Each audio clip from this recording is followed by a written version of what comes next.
namangka, ng isda. At ngayon naman, Ikaw ang aming day off! magde-day off! Feeling blessed naman talaga si Kuya Lito sa Isla Verde dahil bukod sa biyaya ng isla sa kanilang kabuhayan, aba, may bonus pa.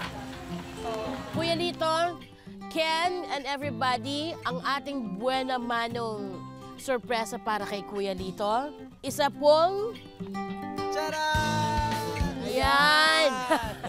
Budol fight! At ang mga hinanda natin ay ang mga paborito ni Kuya Lito. At ang pinaka-favorite niya, alam mo kung ano, May? Yes? Fried chicken. Wow! Are you hungry? Ay, hungry. Oh, hungry na po kami. Oo. Let's Okay. fight! Oh, Kuya, kain na tayo.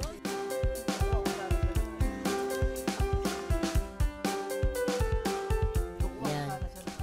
Ubusin niyo po yan, ha?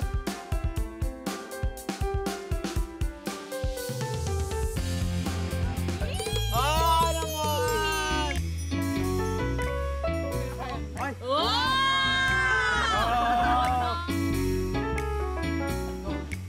Ah, naman! Masaya ako doon dahil sa totoong buhay po, padalawang beses ko naranasan yung budol fight na yan. Kasi wala naman ho talaga akong hilig sa mga kung ano-anong kuhan. Basta sa akin po, pag nakakain ako sa amin, okay na ho, masaya na ako doon. Kuya dito, gaano po kayo kadalas na yung pagkakain kayo, magkakasama kayo palagi? Malimit po. Malimit, ibig sabihin, hindi palagi. Bakit? Basta tuwing hapon at saka pag hindi ako sama sa biyahe, magkakasabay lagi kami. Pero madalas nasa biyahe ka din. Busy sa trabaho, ano? Yung misis po, ano pong ang ginagawa nyo? Naglalako po ako ng mga gulayin. Gulay naman po. Kayo din, tinutulungan nyo po ba si Kuya Lito sa paglalako din po ng mga isda-isda na nahuhuli niya? Opo. Kayo din po ang nagtitinda. Wow! At least po, di ba, sa inyo lang talaga yung kita. Si Lito po bilang asawa ay mapagmahal, maalaga din po siya sa mga bata at inuuna po niya ang pamilya. Bilang asawa po ay natutuwa po ako dahil siya po yung tipo ng asawa na hindi po siya marunong makibarkada sa mga inuman at talaga pong siya ay nakapokus lang po sa kanyang pamilya. Kain na po! Congratulations, Kuya! Oh, kain, Kuya! Yan! Sit naman eh! Kain namin yan!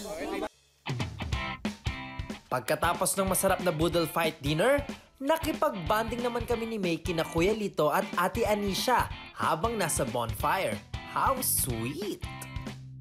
Kuya Lito, syempre naman po, hindi lang yung budol fight ang ano namin para sa iyong day off. Ano po, ngayong gabi po ay napaka-importante.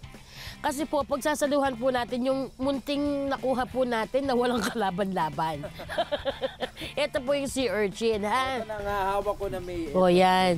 Ngayon po. Gumagalaw-galaw pa. Kanina mo pa nahuli to. Oo. Pero hanggang ngayon, gumagalaw-galaw pa siya, Kuya, pwede po kayo na po yung mag-ano para matikman natin. Ang sea urchin o salungo sa Tagalog ay karaniwang nahuhuli sa paligid ng Isla Verde. Kailangang mag-ingat sa matutulis na tinik ng balat nito dahil maaaring makasugat at makalason. Sikat na exotic food din ang uni o sea urchin sa Japan at ginagawa itong sushi o sashimi. Siyempre, itatry din namin na kainin ito ng hilaw dito sa Isla Verde. Oh, eto, toothpick para sa lahat. Thank you, te. Oh, Kuya, ito. Sabay-sabay natin, tigi-tigisa tayo. Masarap na to, nalinis na natin to. Kaya tikman na natin ang nahuli ni May. Yes, thank you guys. Ang ganda ng presentation. Kuya, dalawa sa'yo, ha? Cheers para sa'yo, Kuya Lito.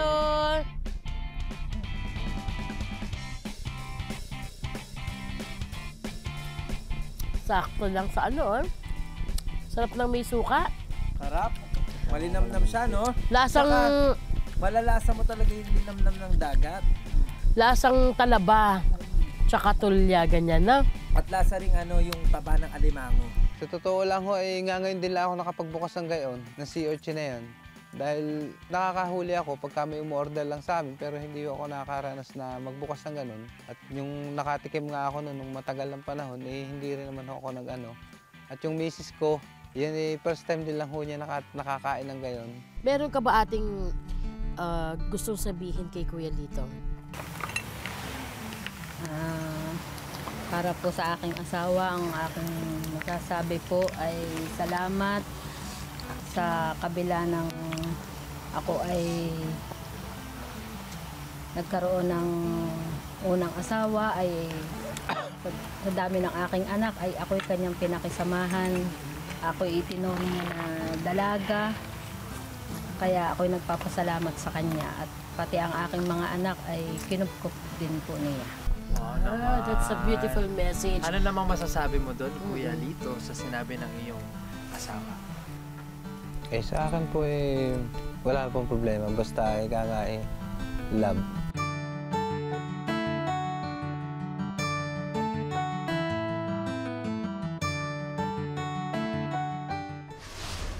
Bukod sa masarap na dinner, may mga regalo pa kami para kina Kuya Lito at sa kanyang pamilya. Eto na po ang sorpresa namin sa inyo. Opo, ito po ay makakatulong sa inyong everyday na Pangangailangan. At okay? sigurado ko mas mapapadali ang buhay nyo. Yes, yes. Ready na? Got a 1. Got a 2. Got a 3. Yay! Yay! At hindi lang yan, meron na rin po kayong magagamit na mga pangluto. Yay! Yee-hee! Kung mabuksan yung sorpresa sa harap namin, siyempre nagulat po ako at natuwa din. Ang lalo-lalo na sa asawa ko, gawa ng iniisip na niya na matagal na rin po niya nire-request sa akin na magkaroon kami ng gas stove, magkaroon kami ng mga lutuan na hindi lalo nga pag tag-ulan, napakahirap po ng kahoy. Ay napakalaking tulong ho nung naibigay niya sa aming gas stove na yan. Congratulations po. Congratulations po. Bakit po ganun kayo katuwa si ate po? Ay magiging madali po ang aking pagluluto, lalo na po sa umaga, pag po papasok ang mga eskwela. Ngayon po ba, ano po ba yung klase nyo ng panluto? Ngayon po, Hindi, kahapon po. kahoy po. Kahoy, yun. Ay hindi na ako makapangahoy. Bawas Ay, trabaho, bawas na oo. trabaho, tipid sa oras, di ba? Hindi lang to ang aming sorpresa. Meron pa ho. Yes! May. Gusto namin isagad hanggang langit talaga yung inyong katuwaan, Eto okay? pa. Ready, set, go!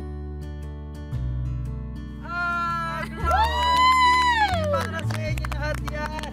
Lahat ng nakikita niyo dito, Kuya Ate, para sa inyo at sa inyong pamilya. Yes! Yung pangalawang sorpresa naman po, para sa misis ko ho, na maganda ho, saka sa akin.